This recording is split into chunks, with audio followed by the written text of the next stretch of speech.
एक एक तिथियां निकाल करके 3 साल के समय में ये 30 दिन रखे जाते हैं कि रोज लोग यदि धाम वासना कर सकें, तीर्थ याटन न कर सकें, भगवत आराधना न कर सकें, तो 3 वर्ष में एक बार पुरुषोत्तम मास रखा है। इसका नाम है पुरुषोत्तम मास। केवल भगवत आराधना के लिए ही रखा गया है कि आप प्रतिदिन अपने गृह कार्यों में जो छोटी मोटी पूजा आराधना करते हैं, लेकिन ये 1 महीना ये भगवान का नाम पुरुषोत्तम, ये भगवान का मास है। इसमें आप साधु सेवा, ठाकुर सेवा, नाम जप, परिक्रमा, जो भी भागवती का आचरण करेंगे उसका विशेष लाभ प्राप्त होगा। व्रत 84 कोष की परिक्रमा करते हैं, मंत्र जाप का अनुष्ठान लेते हैं या व्रत पूर्वक रहते हैं कि 1 महीने में 1 बार ही अन्न पाएंगे और रात दिन भजन करेंगे, या हम फल से रहेंगे, दूध फल से रहेंगे, साधना करेंगे, परिक्रमा करेंगे। ये भगवत प्रीत्यर्थ समय बिताने के लिए 3 साल में सबके लिए रखा गया, क्योंकि जो साधन में लगे उनके लिए तो रोज पुरुषोत्तम ही है, क्योंकि प्रतिपल भगवान में लगे हुए हैं। लेकिन जो गृहस्थी में, संसार में, बोले अब तो चलो ना, पुरुषोत्तम मास है, ये 1 महीना भगवान के लिए है।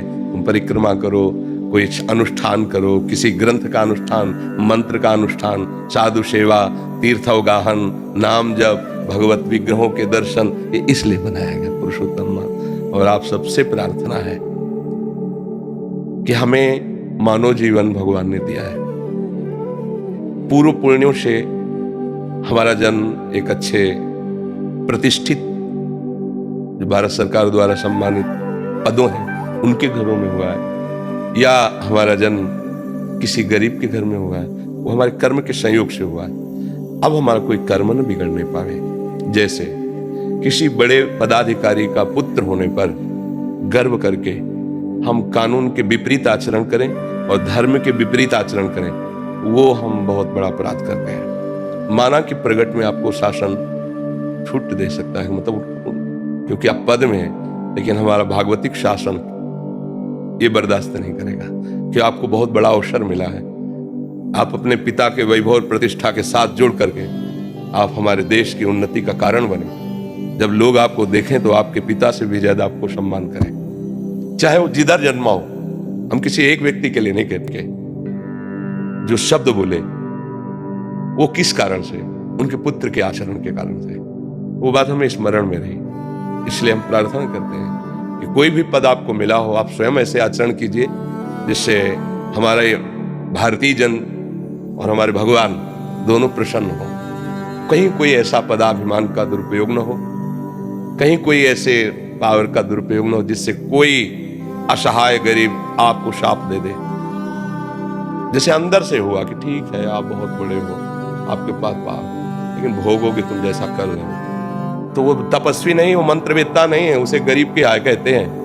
वो मंत्र से भी ज्यादा जोर लगेगी जाके। इसलिए इस बात से डरा जाए कि कहीं असहाय दीन गरीब को हमारे द्वारा ऐसा कोई दुख न पहुंचे, और कहीं मैं अपने पूर्वजों द्वारा कमाई हुई यश कीर्ति को अपने आचरणों द्वारा कलंकित न कर दें।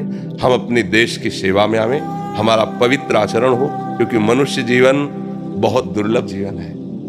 इसलिए भगवान की कृपा हुई है, हमें आपको संभाषण करने का अवसर दिया है। आप महान बने, आप ऐसे बने कि जिस गली से निकलें तो श्रद्धा से और भाव से लोग आपको आशीर्वाद दें। ये क्या है यार, क्या व्यक्तित्व है, क्या समाज सेवा है, क्या समर्पण है। अब अगर धन का दुरुपयोग करके मदिरा पीना, उद्दंडता करना, कितने दिन करोगे?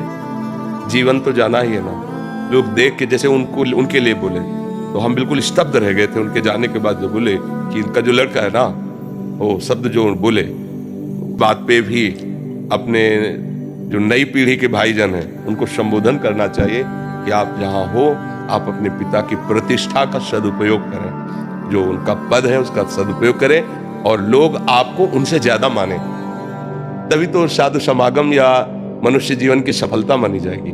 कोई भी व्यसन अपने जीवन में डाल लेना अपनी उन्नति का नाश करना है। आपको लगता जरूर है कि नहीं सब चलता है, नहीं, मेरी बात मान लो।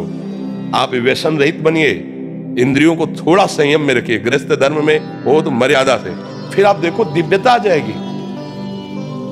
आपका जीवन ऐसे पशु पक्षियों जैसा जीवन थोड़ी है कि जो भोग मिला उसे भोग लिया, जो मिला जैसे मिला जी लिया। नहीं, आपका जीवन प्रकाशित होने वाला, भगवान के अंश हो, मनुष्य जीवन मिला है, ऐसे कर्म करो कि अशुभ कर्मों का नाश करके हमारी समाज की सेवा हो। हमारे अंदर एक लालसा रहती है कि जैसे हमारे देश के जो पदाधिकारी जन जब आते हैं, आप ये बात समझ जाओगे कि जितनी प्रजा आपको शासन में मिली वो आपके बच्चे हैं। जैसे एक घर में आप हैं, बड़े मालिक हैं, 10 लोग रह रहे हैं, आप कैसे पोषण करते हैं? ऐसे ही अगर कोई ज्यादा करता है तो पिटाई भी तो करते हैं ना अपने घर में। वो वही वृत्ति आप रखो प्रदेश में, देश में, जिला में जो आपको अधिकार मिला है, ग्राम में, नगर में जो अधिकार मिला है, पहली दृष्टि रखो अपने परिवार वाली, और दूसरी दृष्टि रखो जैसे अपने परिवार वाले को भी दंड दिया जाता है, उस भाव से हम उसे सुधारते हैं, दंड देते हैं। कहीं हम अपने अभिमान का पोषण न करें, कहीं हम अपनी आदतों को गंदी आदतों में न ले जाएं, कहीं हमारे द्वारा ऐसा आचरण न हो कि पद की निंदा की जाए या पदाधिकारी जो हमारे माता पिता हैं उनकी निंदा की जाए। वंदे मातरम चूम के फांसी डाली। हम उसी भूमि में पैदा हुए हैं, हम उसी भूमि में हैं जो हमारे देश के लिए छाती चौड़ी करके गोलियां खाते हैं और अवसर मिलता तो गला उतार लेते हैं। हम उसी माटी में पैदा हुए हैं। हम क्षुद्र वासनाओं या भोगों की तरफ लालयित होकर अपनी महिमा को घटाएं नहीं, अपनी महिमा को बढ़ाएं, जिससे हमारा देश सुखी हो, समृद्ध हो और सब ऐसा किसी को महसूस न हो कि असहाय है। ऐसा सबको महसूस हो कि हमारे जो पदाधिकारी मानो मेरे घर के बड़े हैं, उनसे हम सहयोग मांगेंगे, हमें सहयोग मिलेगा। मुझे लगता है ऐसी अगर भावना हो जाए तो हमारा सारा देश सुखी हो जाए, पूरा विश्व सुखी हो सकता है। एक एक सुधरना शुरू करे। पर हम लोग ऐसा करते ना कि दूसरे को उपदेश देते, तू सुधर जा। हम अपने से सुधार करें तो सब सुधर जाएंगे।